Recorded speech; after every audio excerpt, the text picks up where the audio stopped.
Le 27 et 28 juillet 1809, dans la province de Tolède, à Talavera de la Reina, environ 100 000 hommes, des armées anglaises, espagnoles et françaises, s'affrontèrent dans un combat sanglant, l'un des plus sanglants d'une campagne démarrée un peu plus d'un an plus tôt, le 2 mai 1808. Les Anglais nomment cette campagne la guerre péninsulaire, les Espagnols la guerre d'indépendance et les Français timidement la campagne d'Espagne. Cette campagne est bien plus qu'une simple campagne militaire.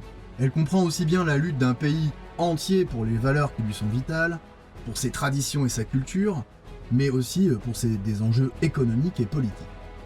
Il fut le tombeau de bien des destins et des espoirs, mais elle fut également le théâtre de gloires immenses. L'histoire n'est pas forcément une matière ennuyeuse, elle ne l'est que lorsque les hommes la rendent ainsi.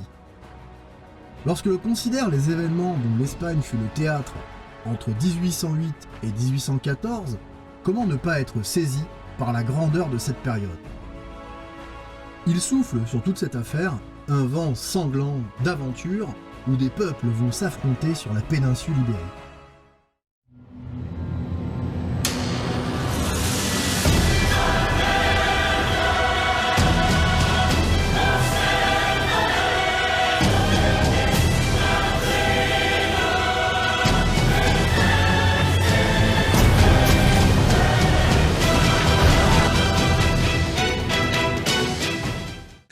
Il nous faut remonter bien avant l'avènement de l'Empire et les guerres de la Révolution pour trouver l'alliance entre l'Angleterre et le Portugal. C'est le traité de Windsor qui, en 1386, scelle une alliance luso-anglaise, l'Angleterre ayant aidé le royaume du Portugal à se débarrasser des Maures.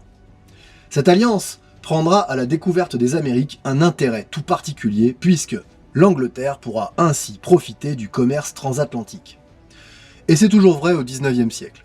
La Révolution va bouleverser les relations diplomatiques entre la péninsule ibérique et la France. L'Espagne et le Portugal sont horrifiés par l'exécution du roi Louis XVI. D'une manière générale, il existe un fossé entre les habitants de la péninsule et le français, comme vont en témoigner de nombreux mémorialistes qui ont couvert cette période.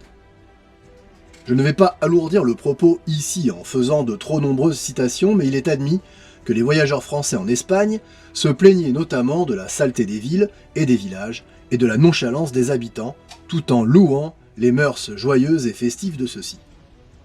Par exemple, dans ses mémoires, le général baron Marbot, ainsi que d'autres, décrit comment les couchages dans les relais de poste sont particulièrement sales et remplis de vermine. Si en plus on y ajoute le mépris pour une population vue comme bigote, ainsi que les dirigeants et les aristocrates considérés comme vénaux et corrompus, vous avez là les ingrédients pour une incompatibilité bilatérale. C'est ce qui va conduire, notamment, les soldats français et les populations ibériques à s'affronter de la manière la plus sanglante et cruelle, dans une incompréhension mutuelle des plus létales. Napoléon, puis l'empereur Bonaparte, vont affronter le Portugal dans le cadre notamment de cette alliance entre le Portugal et l'Angleterre. L'or anglais étant un levier qui poussait les États à faire la guerre à la France, Napoléon essaya par tous les moyens de tarir la manne. Mais dans le cadre du Portugal, après un ballet diplomatique sur plusieurs années ainsi que plusieurs affrontements, comme une guerre entre le Portugal et l'Espagne à laquelle s'allia la France en 1801, ce que l'on appela la guerre des Oranges, aboutit finalement à la guerre de 1807 à 1814 qui nous intéresse aujourd'hui.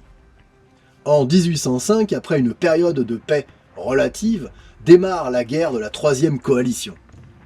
Par décret, l'empereur annexe Gênes, l'Angleterre prenant cet acte comme prétexte et exemple qui prouve que Napoléon Bonaparte voulait conquérir l'Europe, déclenche l'entrée en guerre de l'Autriche et de la Russie.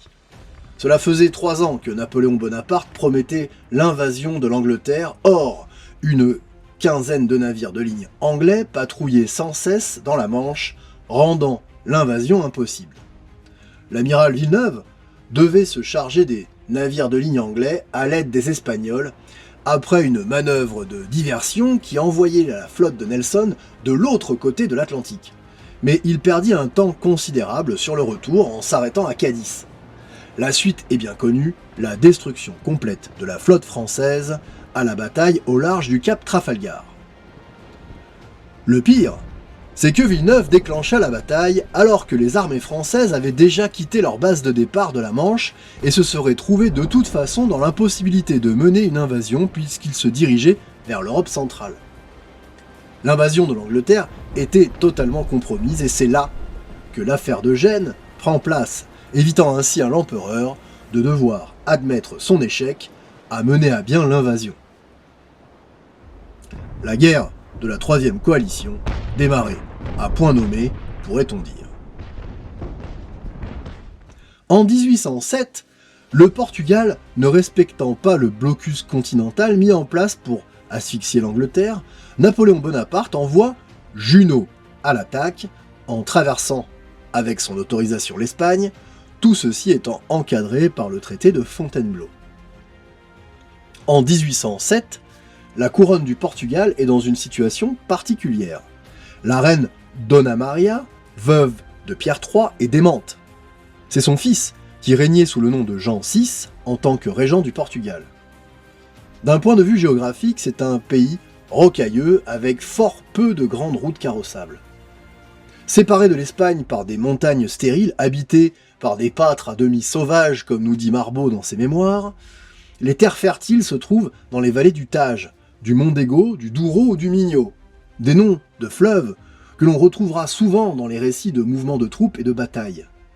Le commerce avec l'Angleterre était la principale source économique du Portugal. Napoléon, depuis longtemps, voulait s'emparer de ces régions et mettre à mal les ressources de revenus anglais. Au mois de septembre 1807, l'armée est réunie à Bayonne, 25 000 hommes sous les ordres du général Junot. Mais qui est Jean Andoche Junot? C'est au grade de sergent au siège de Toulon que Junot fait la connaissance de Napoléon. Ils deviennent amis. Pendant les guerres révolutionnaires, il gagne le surnom de la Tempête. Il va briller en 1796 pendant la campagne d'Italie, puis pendant la campagne d'Égypte. Malgré tout cela, il ne recevra pas de bâton de maréchal en même temps que les 18 autres. En 1805, il est nommé ambassadeur au Portugal, mais il déserte son poste pour prendre part au combat de la campagne d'Autriche. Et nous le retrouvons à la tête de l'armée qui doit envahir le Portugal à l'automne 1807.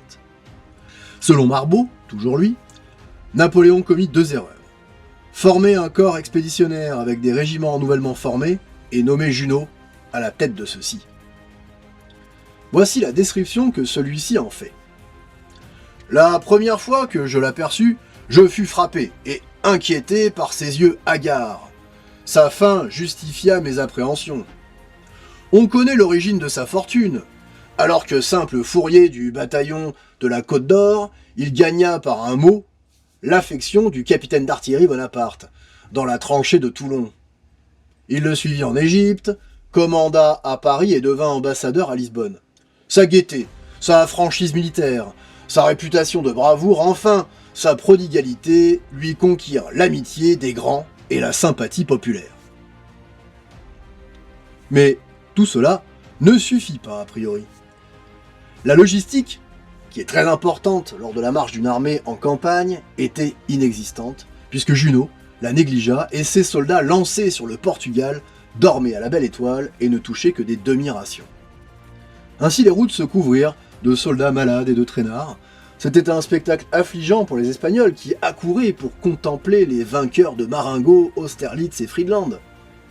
Mal préparés, ces colonnes s'étirant sur plusieurs centaines de lieues, de Bayonne à Salamanque, Junot finit par atteindre Ciudad Rodrigo, dont nous reparlerons, et il fit une halte de plusieurs jours pour permettre aux traînards de recoller à l'armée.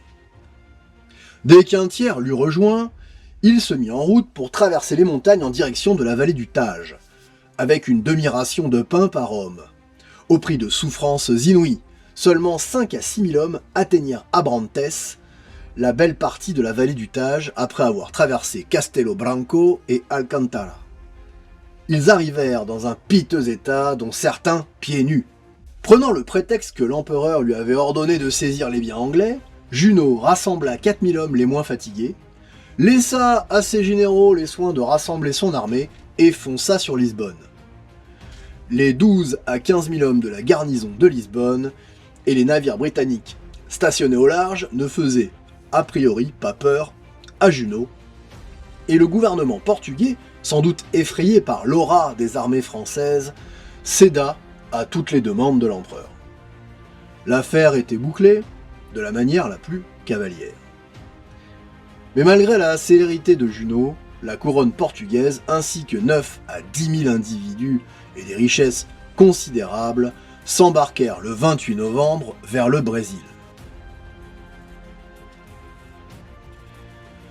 En dépit de tout l'emportement de Junot, à décembre, son armée présentait un effectif de 25 000 hommes, car entre-temps, il avait pris soin de ses soldats. Ainsi se termine le premier épisode des campagnes de la péninsule ibérique. Merci de m'avoir écouté, à bientôt.